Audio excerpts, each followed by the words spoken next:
Hello friends, আশা করি সবাই খুব ভালো আছেন। আজকে তৈরি করব দই পটল। নিরামিষের দিনগুলোতে এই দই পটল থাকলে খাওয়াটা বেশ ভালোই হয়। আর এই দই পটল রান্না করতে খুব একটা ঝামেলাও হয় না। এই দই পটল আপনারাও বাড়িতে কিভাবে তৈরি করবেন তা জানতে হলে ভিডিওটি সম্পূর্ণ দেখুন এবং চ্যানেলে নতুন হলে চ্যানেলটাকে সাবস্ক্রাইব করে পাশে থাকুন। তাহলে দেখে নেওয়া যাক আজকের রেসিপি। এইখানে আমি 300 গ্রাম পটল নিয়েছি। পটলটা এইভাবে করে খোসা ছাড়িয়ে নিয়েছি, অল্প অল্প করে খোসা রেখে দিয়েছি, সম্পূর্ণ খোসা ছাড়িয়ে নিই, তাহলে ভালো লাগবে না খেতে, তাই অল্প করে খোসা রেখে দিয়েছি। এইবারে একটা চাকুর সাহায্যে এইভাবে সাইডে সাইডে আমি ছিঁড়ে দেবো, যাতে মশলা ও লবণটা ভালোভাবে পটলের ভেতরে চলে যায় এবং খেতেও বেশ ভালো লাগবে এইভাবে করে চিড়ে দিলে, মশলাটা ভেতরে গেলে। এইবারে পটলের মধ্যে আমি সামান্য পরিমাণে হলুদ গুঁড়ো ও লবণ দিয়ে পটলটা খুব ভালোভাবে মাখিয়ে নেব। ভালোভাবে মাখা হয়ে গেলে 10 মিনিটের জন্য রেখে দেব।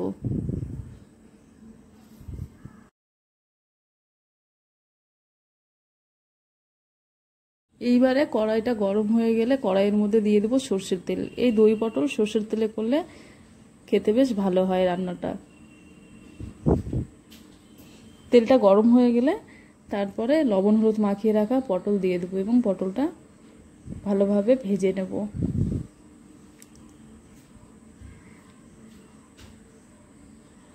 পটলটা এখানে একটু আমি নরম করেই ভাজবো, তার জন্য গ্যাসের ফ্লেমটা কমিয়ে নেব। প্রথমে হাই রাখবো, তারপরে মিডিয়াম করে এপিট ওপিট ভালো করে ভেজে নেব, যাতে পটলটা একটু নরম হয়ে যায়।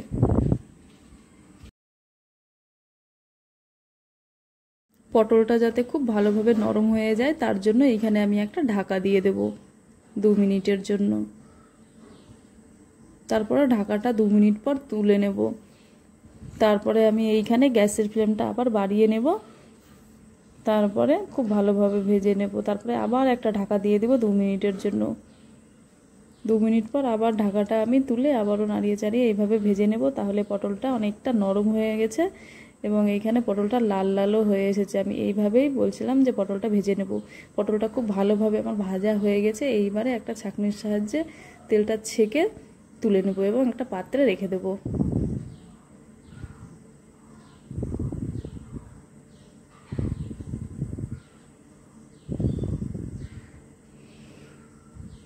তারপর এইখানে ওই তেলের মধ্যে আমি এইখানে গোটা গরম মশলা ফোড়ন দিয়ে দেবো।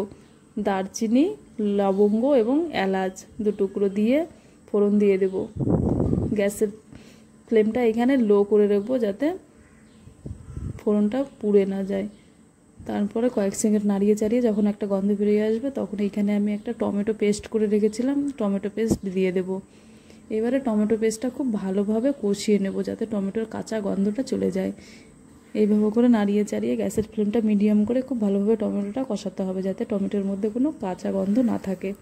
তারপরে এইখানে আমি 1 চামচের মতো আদা ও কাঁচা লঙ্কা বাটা দিয়ে দেবো ও কালারের জন্য 1/2 চামচ হলুদ গুঁড়ো, 1/2 চামচ জিরে গুঁড়ো ও 1/2 চামচ ধনে গুঁড়ো দিয়ে দেবো।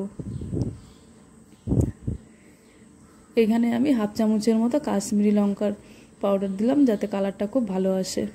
এইবারে সব মশলা খুব ভালোভাবে কষিয়ে নেব, যতক্ষণ অবধি না তেল ছেড়ে আসছে ততক্ষণ অবধি মশলাটা খুব ভালোভাবে কষিয়ে নেব।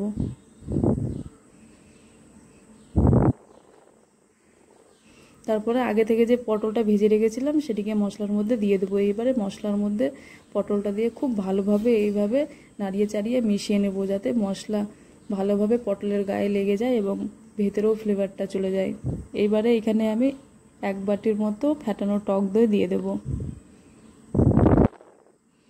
এইবারে গ্যাসের ফ্লেমটা কম করে খুব ভালোভাবে টক দইটা আমি নাড়িয়ে চাড়িয়ে মিশিয়ে নেব, যাতে টক দইটা ফেটে না যায়। তার জন্য এখানে গ্যাসের ফ্লেমটা লো রাখতে হবে। এইবারে টকের ব্যালেন্সটা করার জন্য এখানে আমি সামান্য পরিমাণে চিনি দিয়ে দেব।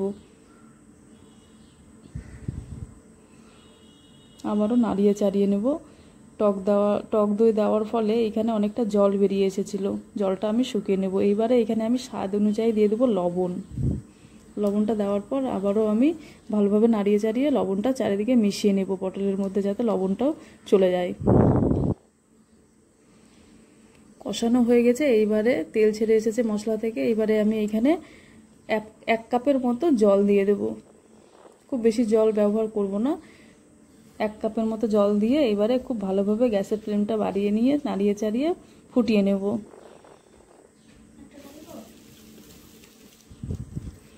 তারপরে এখানে আমি একটা ঢাকা দিয়ে 5 মিনিটের জন্য কম আঁচে রেখে দিব।